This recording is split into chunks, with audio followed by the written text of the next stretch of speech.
We started a pretty interesting project with the Mercedes OM606 diesel engine, where our customer Ben Duncan of Duncan's European Auto is trying to adapt this BMW B58 intercooled intake manifold to the Mercedes OM606 diesel. We determined it'd be a lot easier to have the car here, so Ben drove down from New Hampshire to our shop where we were able to disassemble the car, 3D scan the entire engine bay, and make it happen.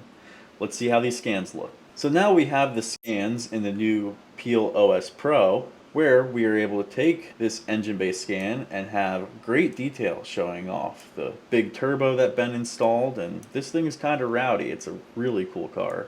We have where the intake manifold is exposed, so we have the bolt pattern, the ports, the fuel filter we mentioned up front, and a reservoir over here, the firewall, and you can see it gets a little tight awfully quick where this intake manifold is supposed to sit. So we also took another scan where the engine is also in place, but the BMW intake is also sitting where it could roughly be. Now we will take the CAD model in full scan and actually install it on the car digitally and make our modifications from there. But this gives us a good visual guide where we can work with the scan some more and just have a rough idea where things should sit. We also made sure to gather some data around the car, like the fenders and radiator support. We could then consider the hood clearance, because then we took an additional scan where we added the hood to the car. So now we could really play with the angle of the intake manifold, see how high or low we can really go with it, and make sure Ben doesn't need a cowl hood for this thing, because I don't think that's really Mercedes style. So my plan in CAD is then to create some surfaces of the hood geometry,